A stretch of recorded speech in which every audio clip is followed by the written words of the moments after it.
Hello?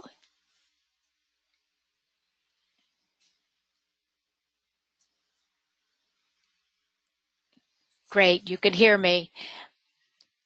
Hello and welcome to tonight's webinar, brought to you by USAC, the voice of AAC, the USAC webinar series. Tonight's webinar, Global Systems, Design and Use of Symbols that Reflect Local Language and Culture, with presenters David Baines and E.A. Drafin. We are thrilled with the response to tonight's webinar. We have over 70 people registered. My name is Sarah Blackstone, and I'll be your facilitator for tonight's program. Disclosure, I have no relevant financial or non-financial relationships to disclose that are relevant to the content of this webinar. USAC is the only organization, can I have a change in the slide, please? Thanks.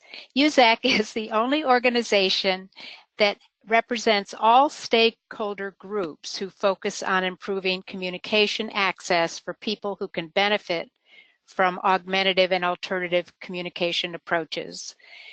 Thanks to our organizing committee and to ISAC for hosting this series. Please note that if you're using a telephone option rather than a computer, you may incur long-distance charges. USAC webinars are free, and we sincerely hope that you will support USAC and ISAC by joining. USAC is now offering a 2-year membership, by the way. As a current member, you are entitled to substantial reduction in registration for the 2020 ISAC conference next year in Cancun, Mexico, and you'll hear more about this at the end of the seminar. So let's look at some logistics. You already know your microphone will be muted and it will remain so, but please feel free to ask questions by typing into the question box in the lower right-hand corner of your screen. I see some of you have already found it. Questions will be answered as time allows at the end of the webinar.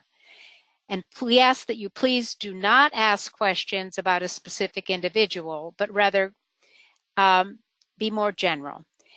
We will group together any questions that are similar, and if we are unable to respond to some questions during the webinar, we may answer them afterwards via email. For those of you interested in continuing education, ASHA CEU participant form and certificate of attendance can be found at USAC's URL, which is listed both at the bottom of this slide and then the shorter version with the participant form, as you can see on the slide. You can also access them that way. If you're not a USAC member, you can still receive CEUs if you pay $25, and that payment information can also be found at the USAC website. In order to receive CEUs, you have to be here through the entire webinar, and our platform allows us to see who's here, who's not, and for how long. So please note that registrants are going to receive a follow-up email that will provide you with a link to the archive, the CEU form, and instructions.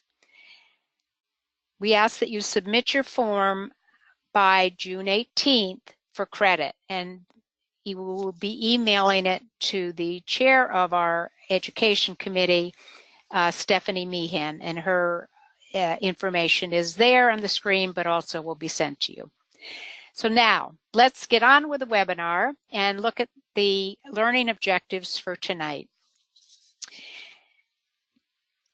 The first one is participants are going to learn that about the importance of language and cultural influences on symbol design for communication, how democratizing symbol design can support effective symbol sets, and the value of open licensing as a basis for extending the availability of AAC globally. The The fourth objective and what you will learn is about sources of open symbols and resources. And I apologize because our thanks to our sponsors and supporters in USAC is covering that particular item on the slide. There we go. Okay. Before I introduce our speakers, if you've just joined us, let me remind you that if you're using telephone instead of computer audio, you may incur long distance charges. So we are thrilled tonight to introduce E.A. Draffin. She, who initially trained as a speech language pathologist, working in clinics and at a large general hospital, specializing in assistive technology across all disabilities. As an educator, her interests have continued to focus on the successful use of assistive technology strategies for those with communication and literacy difficulties using apps and ebooks, speech-generating devices, text-to-speech, and AA symbol support. And EA is currently, I believe, in a hotel room in Belgrade. David Baines directs his company, David Baines Access and Inclusion Services. Previously, he says, his focus was on assistive technology services in Europe and the Middle East. Now he works more globally, building access infrastructure, working on both policy and practice. And David's currently in Nairobi. So isn't this an amazing world? His recent projects include the development of a response to a disruptive innovation in the access industry. And he's been working specifically to meet the needs of refugees with a disability and building a business case for public investment in assistive technology, supporting entrepreneurs to bring products and services to market. He's got a special interest in emerging technologies and the impact they have on the daily lives of people with disabilities. Currently, he's exploring issues related to literacy and disability for students with low and medium income in low and medium income countries. David provides open license and some free resources, the weekly access and inclusion through technology, monthly global symbols newsletter, and a recently launched 3-minute thoughts on AT and voices dedicated to the thoughts and opinions of disabled people and those who support them. So David's going to kick off the session, and I'm very excited to hear this presentation. I'm sure you are as well.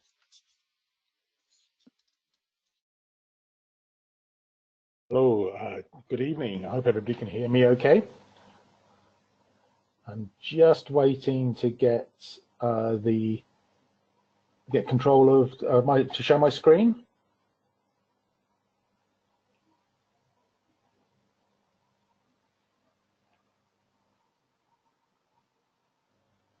Okay, I don't think that's great.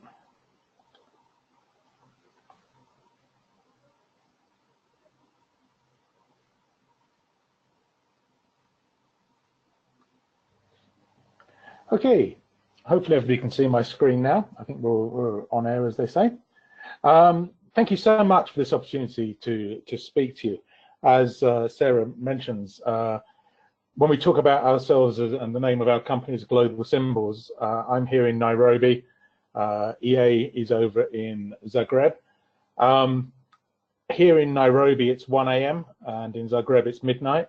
So do please bear with us just a little if we yawn.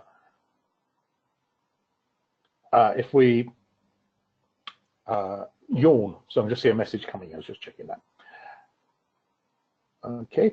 What I want to do now is really to talk to you a little bit about our experience of designing and developing symbols that reflect language and culture, and particularly the work that we did in the Middle East, in Qatar, in designing symbols for Arabic language, and which reflected Islamic culture and values in the region.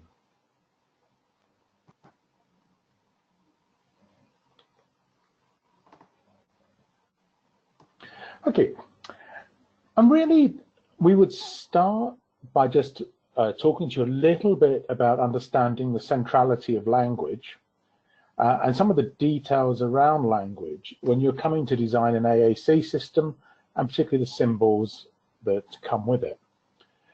So issues such as whether or not the language is written from left to right or right to left actually have an impact upon the way in which you lay out symbols, boards, directionality.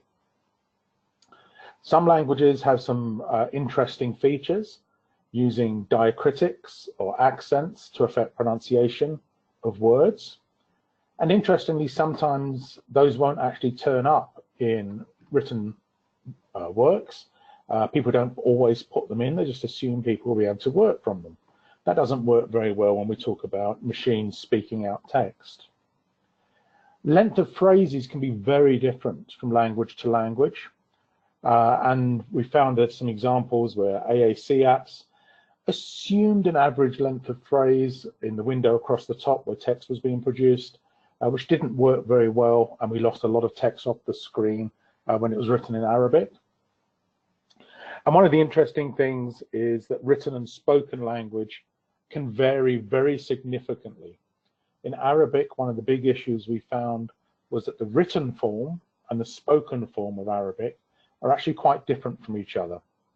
And we had to make some decisions quite early on as to whether or not our use of symbols and the structure of the symbols that we were working with were closer to the written form or the spoken form. Were we supporting literacy or were we supporting communication? And unfortunately, in Arabic's case, it would be a really good example that actually there isn't one single Arabic universal language. There are huge differences in accents and dialect from country to country, region to region. And these need to be reflected as we come on to talk about the symbol design and the use of symbols that we put together. But as well as language, we really need to understand the centrality of culture in the design of symbols. And we really began to explore how cultural values influence symbol design. So we have a couple of symbols here on the screen, one of which shows a symbol for music, which is a treble clef on a stave. This is drawn from the Western musical tradition. It's not necessarily how music is presented in different cultures. Similarly, below that you will see a symbol which represents theatre. This actually is taken from the Greek tradition for theatre. And again, this idea may not transfer to other cultures. And there's some interesting things that began to appear as we started to look at symbols. So when you look at symbols for dog in the West, generally dogs are beloved pets. And the image and the design of a symbol for dog reflects that relationship that we have as humans with dogs in Western culture. But in many parts of the world, dogs are seen as dirty and scavengers. So that symbol of a loving Labrador with its tongue out doesn't quite reflect people's experience. We began to explore issues like how would you represent women, and trying to make sure that the images for something like woman, the way they dress, the way they present themselves, reflected the local culture, norms and values. It became even more complex when we talked about a symbol for something like love. Love and romantic love, platonic love, all have different symbols. And the symbol for love forms the basis of many relationships. And how we presented that in a completely different culture was something which we had to actually begin to discuss with the people who would use those symbols, that they felt that they reflected the way they perceived the term. One of the words that comes up often when we talk about AAC and communication is independence. But independence in some cultures is very different from Western culture. Western culture often views independence as living independently, living away from others.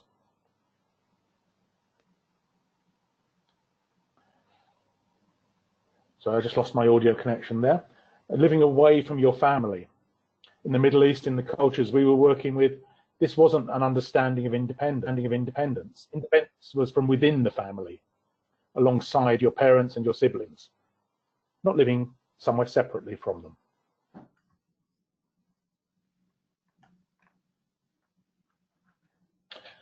And we found that to respond to these pressures and these influences, local solutions needed open licenses. And open licenses gave us the ability to produce solutions that were sustainable, that could transfer from country to country, community to community, which were flexible, and which gave us ease of access. It's easy for people to use them, reuse them, change them in ways that bespoke and proprietary systems were far more difficult. We really wanted to try and reduce the risk of companies bringing solutions to market to support people who needed AAC, so they're able to support different languages and different ways. We began to think at this stage about our AAC users and some of the questions that our users might have for the experts who were dealing with AAC every day and implementing it for people with disabilities. Questions like, how can my AAC be individualized to suit my personal needs? How can it be made appropriate for engagement in my environment, language, and culture? And how can I benefit from global AAC trends and resources? And it was these questions and the ways we then began to try to respond to those that shaped Tawasol, the Arabic symbol set, and ultimately led into the company Global Symbols, which both EA and I represent tonight. I'm going to hand over to EA now and ask her to take this in a little bit further with all of her experience.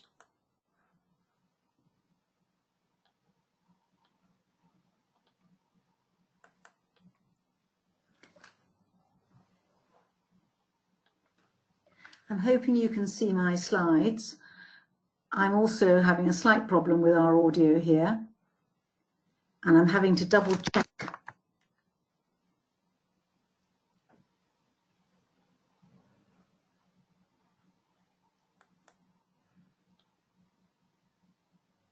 So now you should be seeing my slides, is that right? I'm waiting for someone to say yes, but anyway, I'll continue where David left off. One of the words that we use in speech and language therapy or speech pathology is iconicity.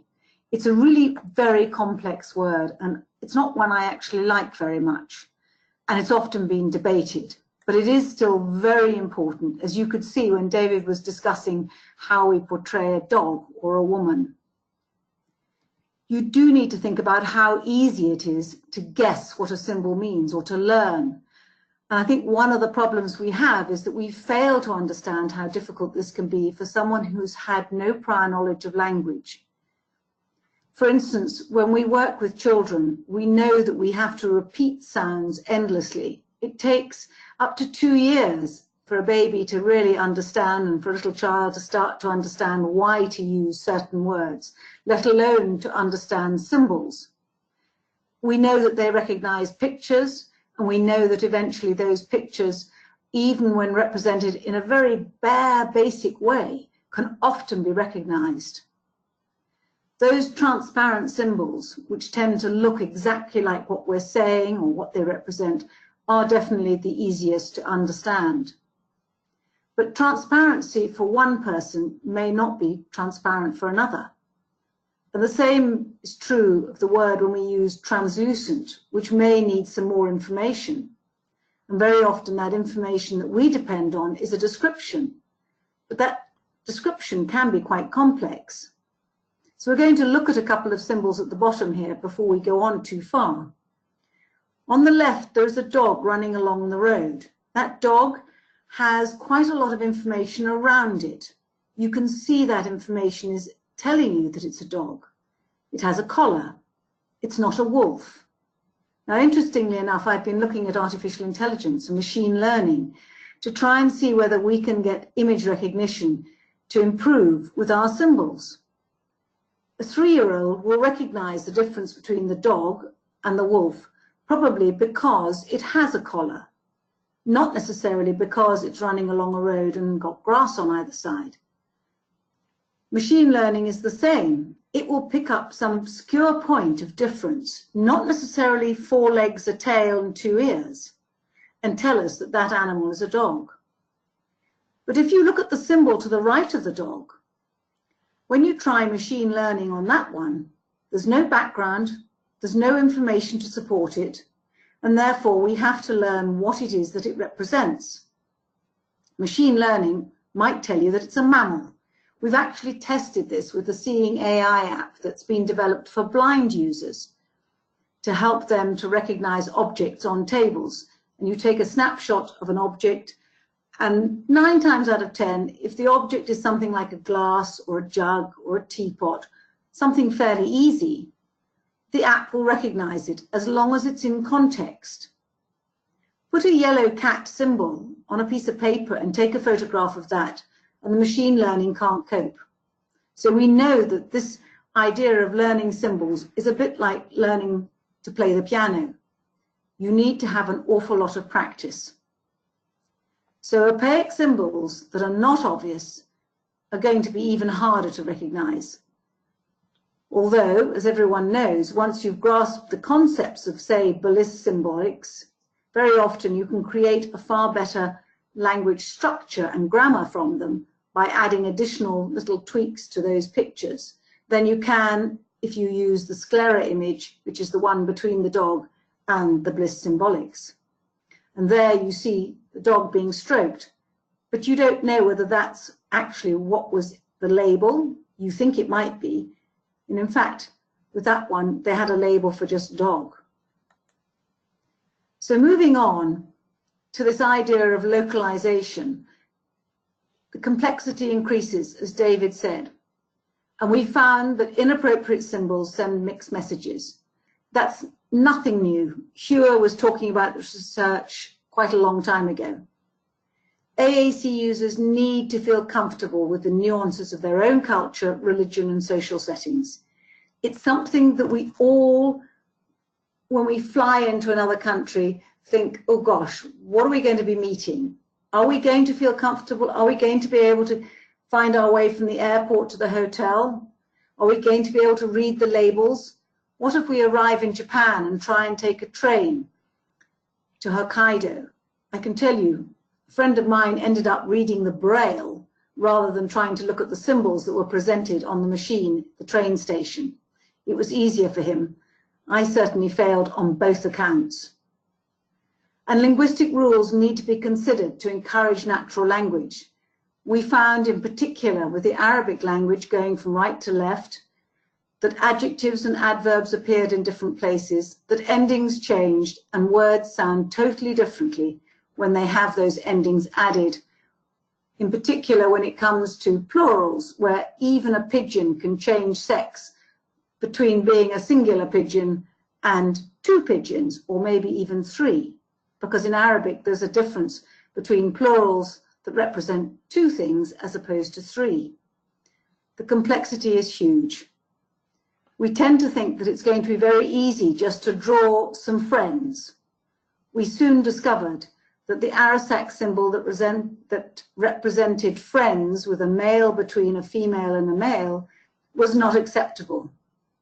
Friends were always of a single sex.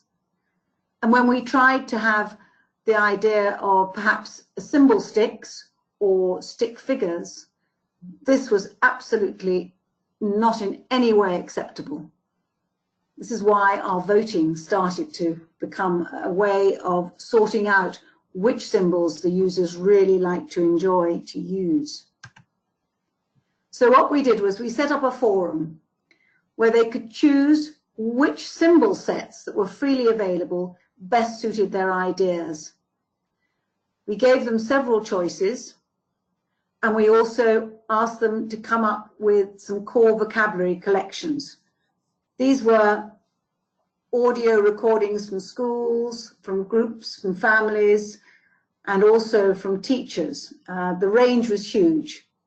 From that, we took the core vocabulary of about 20 words to start with for our first selection of symbols that we knew we had to adapt because people had made comments about them, and a local graphic designer introduced the slightly differently styled symbols. So in our case, in the Tawasol symbols, they were based largely on the Arabic type of drawings.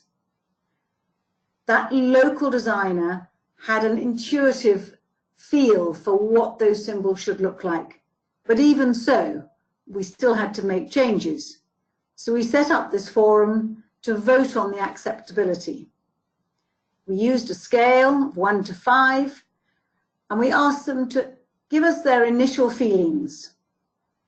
This was not about suitability, this was about feelings. And we discovered just recently that someone asked us, well, why didn't we talk about suitable symbols? And I said, well, it's not about that, it's about the gut feeling. And that was very hard to explain. We obviously had to match it to the lexical concept, to the concept that goes with the symbol, the referent. And then we looked at contrast levels because we had students and children who had visual impairments. And then obviously the cultural sensitivity was very important. And finally, we asked people to leave comments because those were often the most telling moments when someone wrote, I really don't like this, it just doesn't fit. We analysed the results, produced comments, and then we went on to produce more batches. So we had a period over 2 years in this case, where we were able to choose these symbols. We set up the voting system online, and we also asked for paper feedback. Groups met at lunchtime, coffee time, they voted. Users voted yes, no, with thumbs up or thumb down. And they used actually a grid system to vote and often managed up to 10 symbols at a time. Later, a lot of the speech therapists were managing up to 60 symbols a time. Finally, in the analysis, you can see over that period of a year, 2 years, that we grew far more confident about our cultural sensitivity and color contrast levels, and we had many more successes with the symbols, getting 4.5, 5 for acceptability, whereas as the abstract nature started to creep in with words like monotheism, we began to lose scores on whether the referent really represented the symbol. It was much harder for us to get drawings that were suitable for these rather complex words. Les enfants, children, you can see on the right and the left, Qatari children, although they may not wear the abaya, they really like to see pictures of it. Whereas in Pakistan, they had very much more colorful colorings and much preferred the headdress to be separate and a different color from the dress. And they didn't really enjoy having stick figures. Once again, the friends, when they were all male, received a high score, but a low score for mixed friendships. Scoring an idea, a head with glasses and probably not the right colored skin, didn't receive a good score. We got a high score when we started to look at the right color for the skin and for the idea. That was fine. They'd seen a light bulb. They understood that. They watched Western television and everything, but for themselves, they wanted to look good. I'm going to pass you now over to David, having just said the final funniest thing that ever happened. I'm not quite sure what's happened to the car there on the left, from Mulberry police car, but when it came to a Qatari car for the police, it had to be much more flashy. I'm going to hand over to David. I'm hoping that's happening automatically.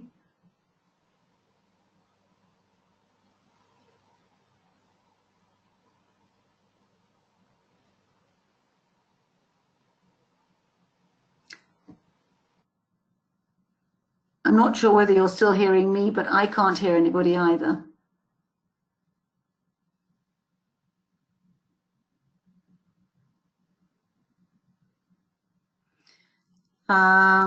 It may be I need to continue. Can you hear me if we can't hear David? We can hear you, EA. Would you like me just to go on while we try and reconnect with David? And that's entirely up to the both of you. David appears to be online, but we may have a bit of a service interruption. I don't know. Okay, I'll continue a little bit because what we were going to discuss later was the fact that the graphic design symbol, the designer actually began to develop some criteria, and this was really important because we found that the more we were able to show our users how we were developing the symbols, the more confident they became and the more they took ownership of it. And in particular, the AAC users who did the voting, they were really very strong about whether they liked something or didn't like something. And what came out pretty well up at the top was actually the dress. There was also mentions of the places where they lived. And then there was something that we hadn't thought about at all, which was the orientation of sentence construction impacted on the way they viewed the symbols from right to left, which you'll see with the trolley cart in the supermarket. Darker faces, more facial hair on the male, and the fact that you didn't have affection between different sexes necessarily in public. Little things like local currency. They didn't want to see dollars. They didn't want to see euros. They wanted to see their own money. There was sand all around them. The playground should have had sand, and yet, funny enough, the symbol that we ended up with did have a few green trees in it because the playgrounds were watered in Qatar. And then we had these religious sensitivities, and one of the most moving moments was when we had a video that was accepted at the Isaac conference a couple of years ago, where Muhammad was able to say his prayers beside his brother, and his family wanted us to show this to the world. And that was a very unusual thing in the Qatari world, that you would admit that you had a disabled son and you were willing to have a video taken. We were very moved by that. I'm rather hoping David is around now. And I'm waiting to see if he is. So I'm going to go on. One of the things that, as I said to you, it was these small factors, these really critical factors that actually made this localization process so wonderfully, in a way, all-embracing, because we suddenly found that if we could get a linguistically accurate core vocabulary and we could get the corresponding pictograms enabling collaboration between both the designers and then the developers, we were really able to use it in many more situations. And in fact, we were asked by Swedish organizations of refugee camps, could they use our symbols?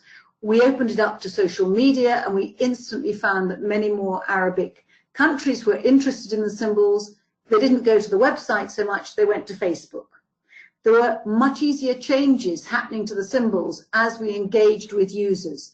This voting process really proved to be very, very powerful in the responsiveness of the design. We had many more requests to make more symbols with slightly different designs, which we hadn't expected. So what did we do when we had all these wonderful symbols sitting there? Well, what we found was that it was equally important to be able to print out not just the symbols, but also the voting charts, if people wanted to do face-to-face and social voting. In other words, they got together in coffee breaks, got together at lunchtimes. We had to enhance the text. We found that with Arabic in particular, we needed larger fonts. It's a joined up cursive script. It needs, when you're working on a computer, a different size font to the font that you would normally use with Latin scripts. We were able to produce literacy support with using the symbols, and as you probably know, anyone who's worked with Arasac knows that they have museum scripts now made. We did some very special cards for the refugees. We used any devices, and this is the glorious nature of open working, open source, Creative Commons. Any device could be used. And we can transfer these symbols between devices and formats and use the open board format, which is a Creative Commons open type code that can make communication charts. And we will have a board builder on our website. And then we went forward to integrate text-to-speech. Not easy in languages that aren't always available. We've provided some references for you. I hope this has made sense and I hope you've enjoyed it. And I'm just sorry that David couldn't get a connection at the end from Kenya.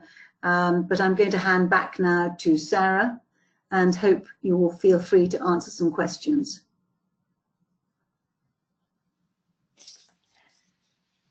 Hi.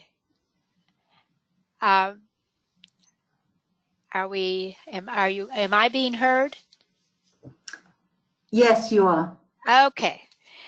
So again, I am sorry that David in Nairobi was cut off, and I want to thank you, EA, for picking up the slack there, and thank you both for an informative hour.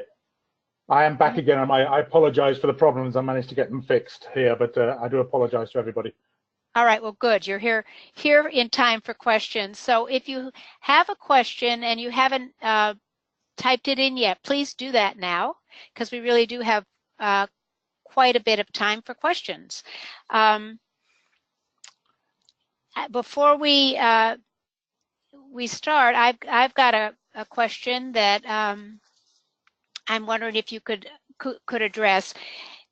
So if a speech language pathologist, a teacher, or a family member, an individual who uses AAC, wanted to access this, what I think is a very robust and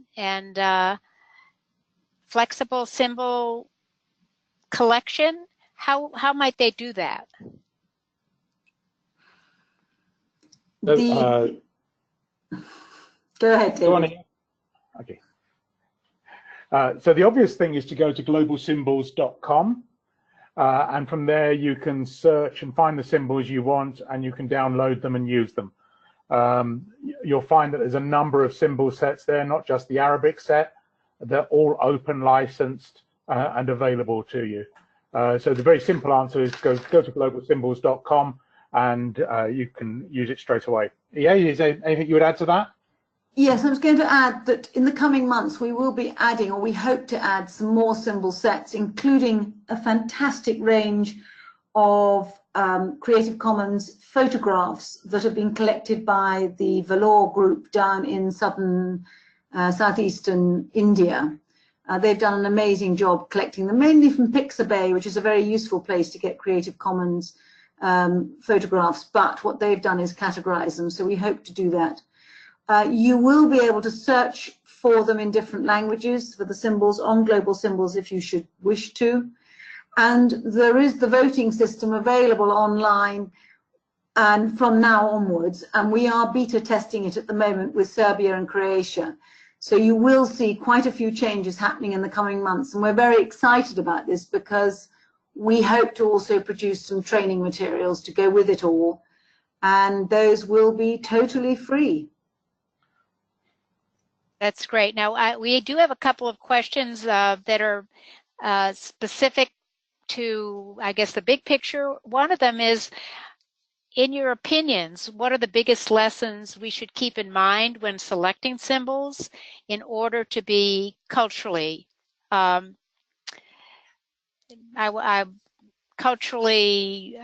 sensitive? I think from my point of view, and I'm not a speech and language therapist, so I tend to look at this from a little bit of distance. Familiarity is the critical issue.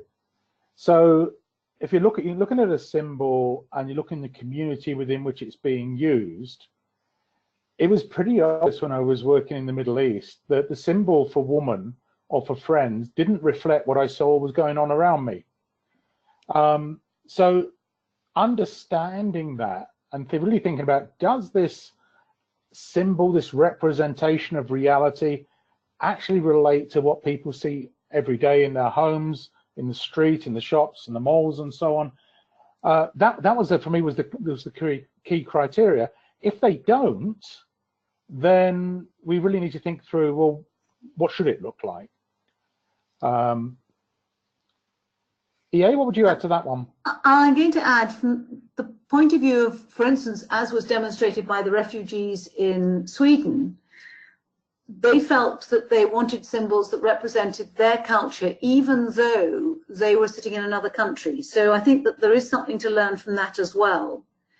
And then the other problem we have, which is much more in the speech therapist's field, is the linguistics and the language and the sort of ability to pick a symbol that represents either an action or a thought or those abstract things that I was saying were so difficult.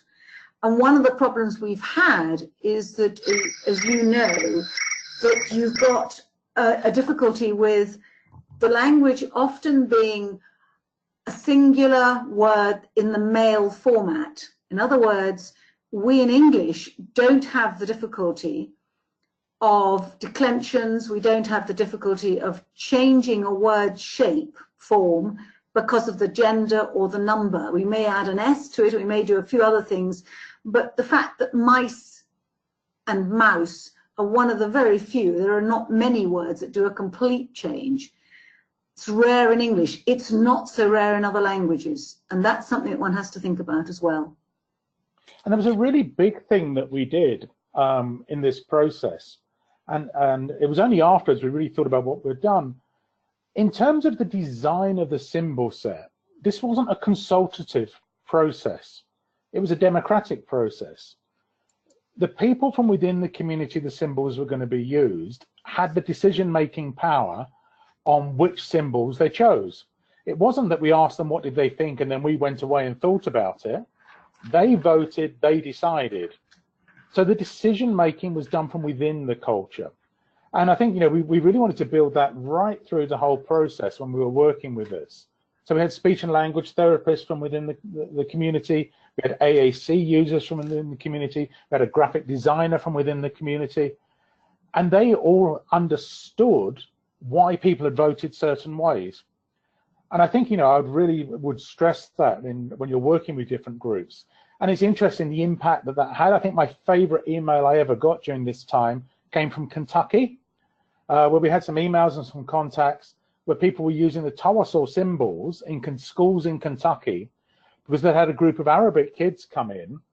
And actually, this was the way in which they began to bridge communication between Arabic speakers learning English and the locals, the English speakers, who really didn't understand why they didn't seem to understand everything that was being said to them or was being drawn because it was so unfamiliar. So working from within the culture was unbelievably important. So there's a couple of questions that relate to addressing issues related to multilingual, multicultural users, and whether you have some suggestions about approaching symbol set selection within those kinds of individuals who you just described, but you know, we see them everywhere with children particularly now. Yes, I was going to say from the speech therapy point of view, there is this dilemma that you have where consistency is rather important or can be very important. But actually, the amount of research that's gone into this, in particular, I think, is actually not a great, I mean, there is some, but it's not a great deal of it.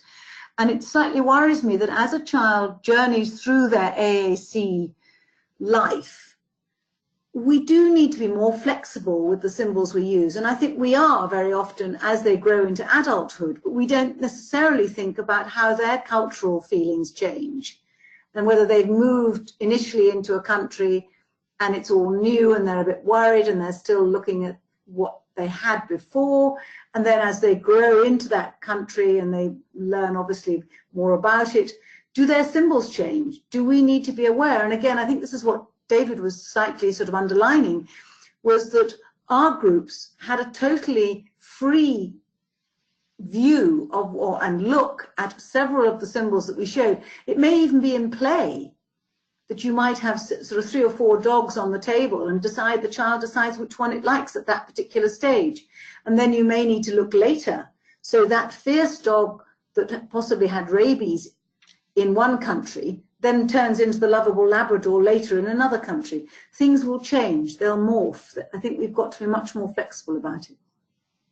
And I would echo that. I can remember looking at this a little bit with a couple of users when I was there, and they said that when they were talking about, say, friends in Qatar, yes, they had this single gender group because that was how the friendship groups were organized. But if they went on holiday somewhere else in the world, they didn't have a problem with using a symbol for friends that reflected what friends were like in that part of the world, because that felt familiar there. So context, setting, and familiarity are all this slightly complex set of relationships. It's not, even within our localization, it's not that one symbol for friends is the only symbol you will ever use. There's a couple of questions about photographs and whether just your opinions about the application of photographs as symbols, because obviously everything is with a symbol. I mean, words are symbols. You have to teach the meaning of symbols no matter what they are. So do you have comments about the use of photographs? I'm quite excited, and I have to say yes, okay, I'm going to be very honest. Visual scene displays didn't exist really in when I first trained in the late 60s and early 70s. We cut out magazines, we used them without realizing that they had a name to them. And what we were really worried about was the complexity of the picture. So we tended to then draw something like a cat, and so started this sort of symbol movement in that we made them much simpler. I'm backtracking slightly on that because I think it entirely depends on the difficulty that child has. And we certainly know that early on, for instance, perhaps with an autistic child, it can be very helpful to have that context of an object within a photograph. And certainly with stroke patients, photographs can engender a much happier feeling about a scene or a display. But if you're trying to generate language, I think it becomes much harder because the complexity of that picture, just as we said with the artificial intelligence, it may be very helpful in some circumstances, but actually, if you want to just have a part of the semantics and the syntax coming together, it's going to be with single symbols. But I think that's up for debate. But my belief is we're still there when we're generating language, looking at single symbols rather than looking at images of photographs that can have more than one meaning within that photograph, if that makes sense. I hope it does. And we did find also that it does depend sometimes on just how specific you want to be. A good example was, whilst we have a symbol for mosque, which could be used for any mosque, if somebody wanted to say about the mosque they go to, a photograph was better because it was very clearly the one that they recognize and other people would recognize as being the mosque on the corner of the street between so and so and so and so. So sometimes it was photos were without doubt communicated additional information that a generic symbol wasn't able to do so. Great. Now I want to switch the focus a little bit and address some of the questions we're getting about open source licensing and how we might advocate for open source licensing and symbol sets, and also create open source communication displays.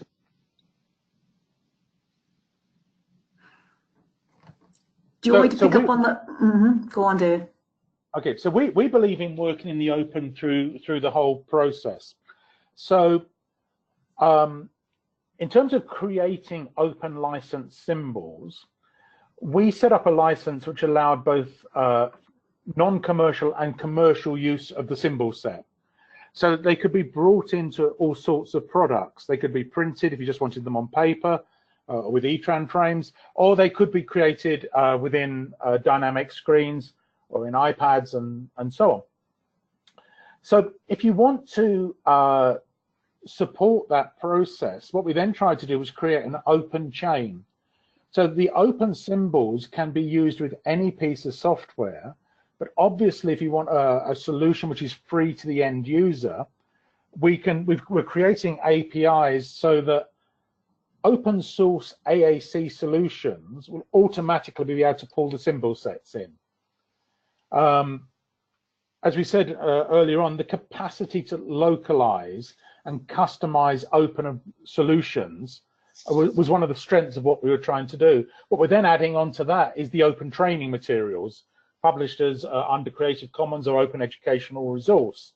So the whole process from symbol set design to application to training is created within an open framework. That also means working collaboratively. A lot about open is about working collaboratively. And if people are interested in doing so, then we would be very, very happy to work with people. So, and that includes making communication charts, because the open board format that I mentioned, that is an open license software, and we will be putting up a board builder so that you can actually make communication charts online with free symbols in any way you want, as well as using that software. But most of the board building software that you see is normally embedded within the app or within the computer program that you're using, like Board Builder. BCS is, yes, Board Builder. And I'm forgetting the name of it, but whatever it is, you are normally making your chart within the app or within the actual symbol software. That doesn't really help you if you want it to be an open board format, that you need to be able to take the symbols and you need to be able to do it all separately and then save that file that you can then upload into an app, into any app, if that makes sense. And we got really excited about open board format because I've been at ATIA a few years ago, and there've been lots of new AAC companies there. It was really exciting. And 2 years later, most of them had disappeared. Now, open board format would have allowed us to transfer the boards created in one app to another app. So if your company goes out of business and your app is no longer supported, you don't lose all that work in creating boards. You simply import it into a new app. So that transferability was a really important point for working in the open. What you're just saying is really confirmed or emphasized another question, which was the importance of the participatory process in selecting symbols, as well as obviously the vocabulary, the important core vocabulary. And I think we've got, we're pretty much out of time, but before we cut off the question time, I wonder if you would tell us what you're working on now. Well, the main thing we're working on is, first of all, we're just starting work on a symbol set for Serbia and Croatia. And that's why EA is in Serbia now.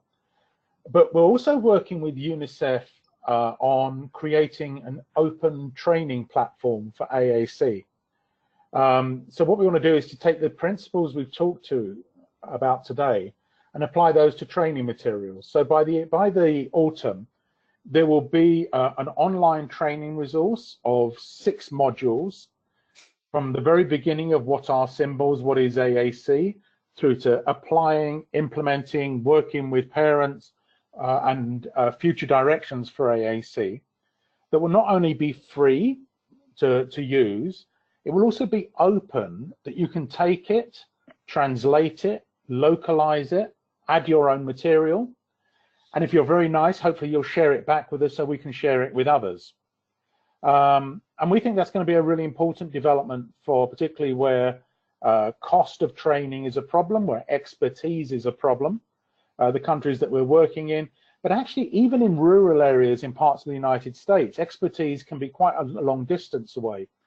And these sorts of resources give us the chance to train and support paraprofessionals out in the field who may be a long distance from the specialist centres. So that's the next really big thing we're working on, and I confess we're a little bit excited about that one. That's great, and I just want to add that I think it'll be multilingual, but we're going to have to stop with the questions and the comments now. Okay, Will you do. forgot to mention that. It will be. Okay, so thank you for your tremendous presentation and this informative hour that makes us think. It's quite a ways from the old bliss symbol days, but the concepts are similar to the universal access. We want to invite you all to attend our next webinar in September that will be focused on disaster preparedness and presented by the USAC Disaster Relief Committee. We would like you to also visit us on Facebook and consider joining USAC. In addition, we would like to remind people in the United States that we are heading into a hurricane season, the beginning of hurricane season, and if you are in an area or know somebody in an area who uses AAC and has been impacted by a disaster, to please visit this website because we are ready to help and have been able to replace multiple devices and also provide support for development of communication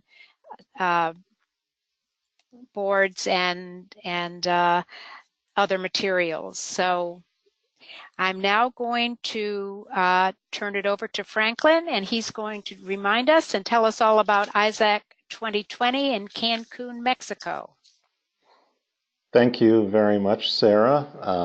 Thank you again for the wonderful job of moderating and facilitating tonight's webinar. And David and EA, you've certainly proven the importance of communication tonight, and the fact that David, you were able to present from where you are in Africa, and EA from where you are in Serbia.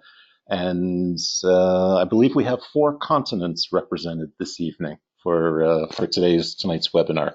So tremendous job, and thank you very much, everyone, for being patient with us while we sorted through our couple of minor audio glitches. It was a tremendous presentation this evening. So again, thank you, David and EA, and thank you, Sarah. I just wanted to remind everyone, we released a major press release today about our wonderful ISAC Conference 2020, which is going to be located and going to be held next year in beautiful Cancun, Mexico, gateway to the Mexican Riviera Maya. We are thrilled to be able to host everyone at the Cancun International Convention Center. And please do keep an eye open on your email, because we will be making additional announcements very shortly relating to the call for papers, which is going to be coming up very soon. So just in case you're wondering, on the screen right now is our English hold the date card, and you should be able to there see our hold the date card en Espanol in Spanish as well. So once again, thank you very much to everyone. Thank you, Sarah. Thank you, David, EA. And thank you, everyone from around the world who's been attending this evening. We wish everyone a great evening. Thanks very much. Thanks very much. Thank you, Franklin. Thank you, Sarah, as well, and everyone else. Thank you, everybody, and thanks for attending, and we hope to hear more from you two. Thank you. We look forward to it. Bye. Bye. Good night.